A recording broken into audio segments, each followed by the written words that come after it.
Thanks for the invitation, and thank you for the opportunity to tell you about what I do. And perhaps if I can just start off by explaining a little bit about my background. I'm a criminal lawyer of 28 years experience, or that's as much as I'm fessing up to at the moment. I've both prosecuted and defended. I was in charge of the prosecution's office, the OPP, or the General Prosecution's area for quite a while. I've got defence experience. I ran an office for Rob Starry, who's an old mate of mine for years, and different offices around the place. So I have seen the law from both ends of the bar table, as it were.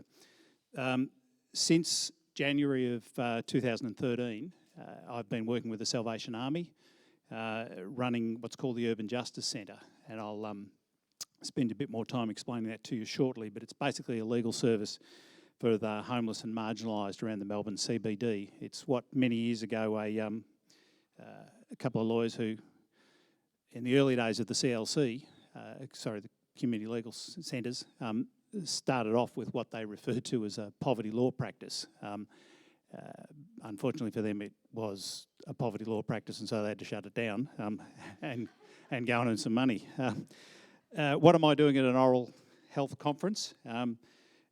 It's called Where the Mind Meets the Mouth, which often in my job doesn't happen with the clients that I deal with, which results in them having to come see me. So at least the title was quite attractive. But what am I doing here? I've been asked to tell you about Project 614 and the Urban Justice Centre for reasons that I hope will become apparent shortly. By way of perhaps understanding what I'm doing here, I did a bit of background reading on your website, and I read the Oral Health Advisory Panel's report on the Great Disconnect, which was very interesting, and I agreed basically with their conclusion that there was a disconnect between oral health and general health. But it did strike me that there was a bit of they'd missed a big picture there, because it seemed to me that the real disconnect was between oral health and the person as a whole, and all of the facts and circumstances and the situation of the person. So it was a bit of a relief to read the article next to it by, I'll just use the surnames Christian, Hall and Martin, which was described as, or titled rather, a paradigm shift in models of oral health, which I must talk to Martin a bit later about why paradigm's always used. It seems to me it's the only time I ever see that word paradigm shift, that phrase, is in academic literature. You don't seem to use the word things changed. You've got to use the word paradigm. But I must say, I kept going back to page 4, where it talked about creative supportive environments. And if I can read the words correctly, because they are worth reading and repeating. Our societies are complex and interrelated. Health cannot be separated from other goals. The inextricable links between people and their environment constitutes the basis for a socio-ecological approach to health. I get that exactly. I get that exactly because that's a formulation that you could just remove the word health and put law in, and it's indeed the formulation that Project 614 and the Urban Justice Centre is all about. 614, it's a Salvation Army agency. It operates out of 69 Burke Street. I say to people that its landmarks are the spaghetti tree next door and Pellegrini's over the road, and most people get that. It's been there since, I think it definitely predates both those organisations. Perhaps Pellegrini's not by much, but it's been there since 1894. The building has, and the Salvation Army have. Project 614 has only been there for about 11 years now. And Project 614, its whole raison d'etre is to focus on the homeless, people at risk of homelessness, people who are living on the margins in the CBD and in the suburbs immediately around. Now, the CBD's a bright light for those of us who have got lots of resources and those of us who hasn't. And so we get a lot of people come in to the CBD. We get a lot of people that sleep there. We get a lot of people that spend way too much time there, even if they have got a home to go elsewhere. And that can be from across all levels of society. 614, under the leadership of Brendan Nottle, has focused on trying to build a community in the CBD. He was doing that way before the City of Melbourne were promoting community involvement, community structures, community linkages for the people that lived in the city, perhaps at a time when there weren't that many people living in the city, but there's a lot more now.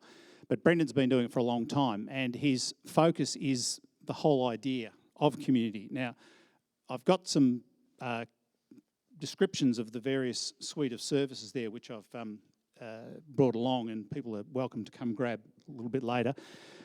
I'll read them out. Now, some of them won't make sense to you, and I'll stop and mention some, but I want to give you an idea of the range of what's being done, because it'll lead me into explaining really what's at the heart of it and why it works. Now, we've got a thing called the Hammered Over Cafe. That's a cafe which is like any other laneway cafe in Melbourne. It's a polished concrete floor, low ceiling, dull light, big TV in the side, newspapers, table service for people that come in, have their breakfast and have their lunch. Everything's free. We get a heap of people that come in who are homeless, living in grotty little rooming houses around the inner suburbs of Melbourne, where they're much safer really coming in talking to us than staying at home. And they come in, they sit together, they sit with friends, they get to meet people. They have table service. The table service is provided by corporate supporters who send in teams of volunteers to us. We have staff that are out the back with other volunteers preparing meals, plating them up, and then they're being served to people. Gone is the model where they were standing in a queue down Westwood Place with a paper plate or a tin plate in their hand, and the food was dished out of a window, and they all stood around. May as well had big neon signs at the end of Westwood Place saying, watch these people, they're homeless, they're dangerous, stay away from them, don't come down Westwood Place. That model's long gone. They come in, they sit there, they feel like real people, they are treated like real people, and it's their space, it's their territory. Becomes really important for me. For me, that's my waiting room. I can walk through the Hammered Over Cafe and I can see people who never make their appointments with me, but I know they'll come in for breakfast or they'll come in for lunch, and I can grab them and I can say, Mick, where the hell were you yesterday? You're supposed to come and see me. I can sit down and have a coffee with him and we can talk. If it gets a bit personal and he's, or if I think it's better that we don't do it in the presence of a lot of other people, we can just dart upstairs to one of the meeting rooms and we can sit in there and deal with it. I can just walk through there and people who have never seen me before will grab hold of me because Mick or someone else told them they should talk to me because they've got a legal issue.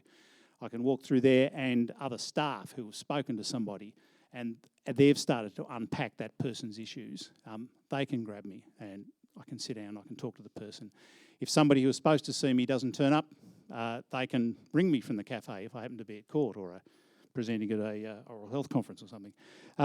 So the cafe is really important. That's the hub. After that, we've got things like the marketplace, which is an emergency relief centre that I would anticipate a lot of people here are familiar with. We've got the kitchen, which feed them and they shall come, and that's certainly our experience. We've got the mobile outreach van that goes out at nights, offers food, but the whole purpose of that is to interact with people. We've got the youth bus, which does a similar thing with the youth around the city. We've got the Vault, which is a youth program in situ there. We've got the youth teams that go out to the nightclub district at night to try and connect with, unfortunately, a lot of young women in the main rather than men who get too much to drink, get separated from their friends and are vulnerable, at risk. The police often use us. All the security at the various nightclubs will give us a call and say they're worried about somebody who's in strife and they're a bit concerned that they could be at risk. So our teams who are roaming around the streets will, armed with bottles of water and lollipops and thongs, will come along and chat with them, if necessary, take them to a safe place. Similar thing on the street teams, on the transit network. We've got teams there. We've got Night Watch, which goes overnight to the squats, down to Enterprise Park and the various places. At that level, that's what I'd call the interaction level. Those are all the programs where we get to interact with people. We get to meet them, they get to meet us, we get to build a relationship. The next level is the engagement level. Now, that's where I sit. That is, if they want to engage with us, if they want our assistance, if they want some services from us, then they choose to do so. We're not pushing them into it. They choose to do so. But they choose to do so because we've interacted with them, we've built the relationship, they've got to know us, we're on their turf in the sense that the cafe is where they're comfortable. That's why they can talk to me at ease, because it's their territory. It's not a waiting room in a building somewhere where you've been given a date and a time and you've got to turn up to, and you've got to leaf through the old magazines while you're waiting for the lawyer to come out and get you, or for the support staff member to come out and take you in, and you go and sit into the room and you run through your life story in 10 minutes and then you look at the papers. It doesn't work that way. The people that we're dealing with, it's a model which is not successful. Also at the engagement level, we have got a mental health clinic, which is a couple of psychologists there that do assessments and then try and connect and engage the people, or link the people with other services. We've got an alcohol and drug support worker. We've got a physiotherapy service, SOS, the Back in Motion people have physiotherapists come in every Thursday morning and they run a physio service. And we've also got our own oral health service, which is run by, I wrote it down further on, Smile Solutions, which feeds into our accommodation, but I'll tell you more about that in a minute. The Urban Justice Centre, specifically myself, its purpose is to provide legal support to the people who use 614. Again, I've got a little bit more about that there, which I'm happy for you to grab hold of. Its purpose is to provide that legal support integrated with a wide range of supports available at 614. It's critically different to other models of legal delivery of legal support, because I'm embedded in with all of those other services. I'm shoulder to shoulder with them, sitting around with them, talking to them, dealing with people, unfolding people's issues, unpacking people's issues. They do it, I do it, we're all doing it, and we're cross-referencing, talking to each other all the time. What we're trying to do is support people as members of our community, not as clients defined by their service code in some ICT database somewhere. It's not just a matter of semantics, but it's driven by our values that we hold dear in there. The distinction speaks to the point that our service programs or service areas are not sectioned off from each other, operating in silos. We work as a community.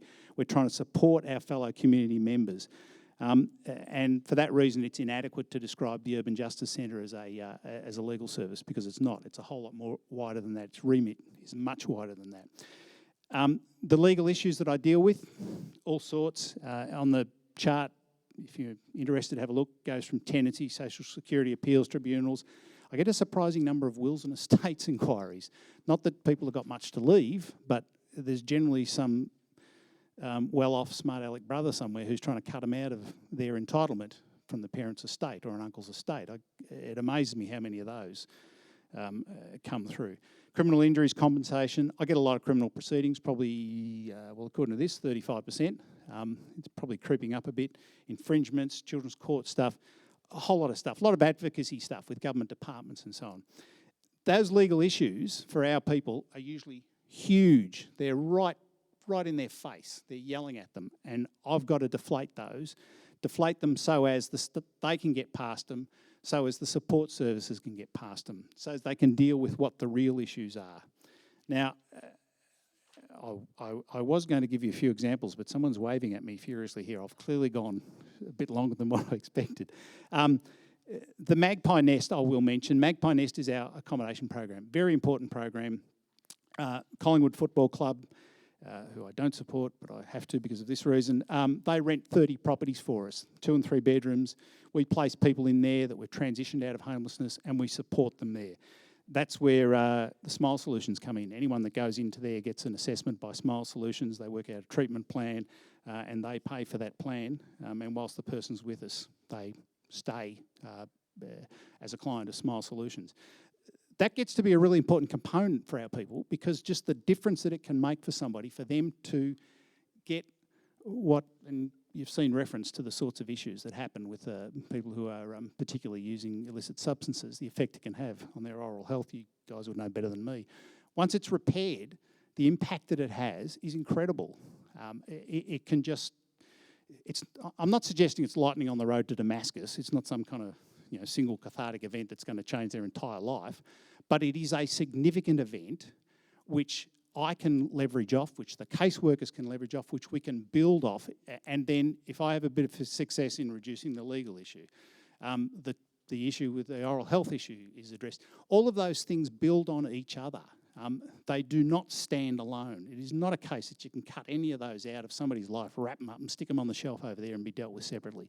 They all interact. They are all wound up tightly together. How do we do it? We interact with our people. We build a relationship. We make ourselves available and then we engage with them. The punter, which is a technical legal expression referring to the client, the punter buys into their own future. That's critical. They don't buy anything from us. We don't sell them anything. It's none of that kind of stuff. They see value in their future, and we can add to that. We can create that for them, and they move forward. Why do they come back and see me? If I've sorted out an issue for them along the line, they don't come back and see me because they've got an appointment or they necessarily like me. They come back, because most times you see a lawyer and he's giving you bad news or there's something bad happen.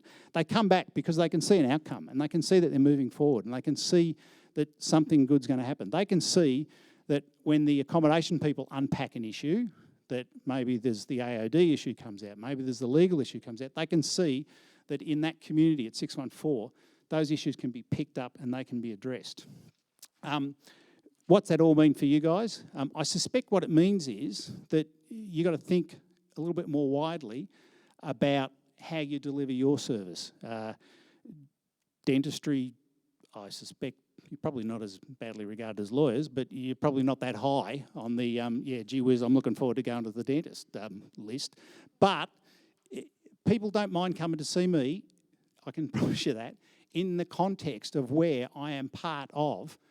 That service is part of an integration of a whole lot of services that they can see there is value for, and as I said before, allows them to buy into their future. And here ends the sermon.